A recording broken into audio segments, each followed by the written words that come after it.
कंपनियों की FY24 में QIPs इसकी बाहर आई हुई है। FY24 में करीब 70,000 करोड़ का निवेश आया है QIP से। 55 कंपनियों ने पैसा जुटाया है। इस पर डिटेल्स लेकर सुमित हाजिर है। सुमित, बताइए क्या डिटेल्स हैं आपके पास? तो एक शानदार साल रहा अगर फंड रेजिंग के लिहाज से देखा जाए, क्योंकि फाइनेंशियल ईयर की खत्म हो रहा है और फाइनेंशियल ईयर खत्म होने से पहले कुछ नंबर्स आपकी स्क्रीन पर आएंगे कि एक अच्छी बहार देखने को मिली है QIP के जरिए फंड रेजिंग को लेकर। करीब करीब 70,000 करोड़ रुपए, 68,933 crore to be very precise, ये नंबर रेज किया गया है QIP के जरिए, जो कि पिछले साल जो लोस थे करीब 7,600 करोड़ रुपए के आसपास पिछले साल रेज किया गया था, तो उसके सामने बहुत स्ट्रॉन्ग ये साल हमने देखा है। और एक अच्छी मांग, बाजार की स्थितियां बेहतर रही हैं, एक अच्छी डिमांड आते हुए दिखाई पड़ रही है, वो बढ़िया ट्रिगर रहा। PSU बास्केट, PSU बैंकों ने इस बार जोरदार तेजी दिखाई है QIP में फंड रेज करने को लेकर।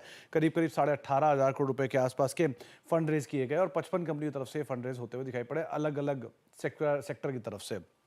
कुछ नंबर्स, FY24 में करीब करीब 70,000 करोड़ रुपए के आसपास के QIPs आए हैं, जिसमें अलग अलग कंपनियों ने पार्टिसिपेट किया, 55 कंपनियों ने। FY23 में यही कंपनियां करीब करीब 7,619 करोड़ था, यानी कि 9 कंपनियों की तरफ से 7,619 करोड़ रुपए के आसपास के फंड पिछले साल रेस होते हुए दिखाई पड़े थे। FY22 में ये नंबर था 28,532 करोड़ रुपए के आसपास, जो कि 29 कंपनियों ने रेस किया था। FY21 में करीब 31 कंपनियों ने 78,000 करोड़ रुपए रेस किया था और FY20 में 13 कंपनियों ने 51,000 करोड़ रुपए रेस किया था। तो एक बढ़िया पूंजी वापस प्री कोविड लेवल के आसपास कहीं आते हुए दिखाई पड़ी है। कुछ सक्सेसफुल QIPs के बाद उनके स्टॉक की तरफ से एक स्ट्रॉन्ग रिएक्शन आया। मिसाल तौर पे इंडियन होटल 190% चल चुका है अपने QIP के भाव से लेकर आज तक।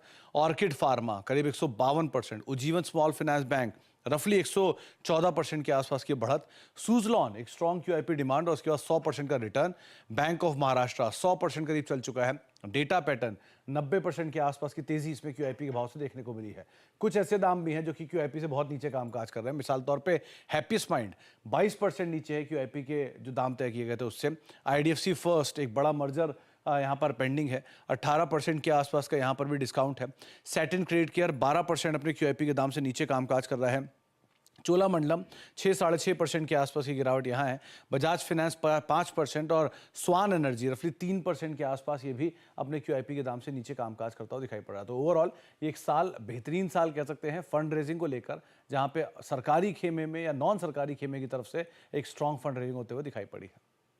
सुमित, बहुत बहुत शुक्रिया। तो ये QIPs बहुत शानदार मोमेंटम, और अभी लेटेस्ट एंजल वन इसने भी एक QIP से पैसा रेज किया और मार्केट ने 2 थम्स अप भी दिए। चलिए, अब 2 और गेस्ट जुड़ गए हमारे साथ, उनसे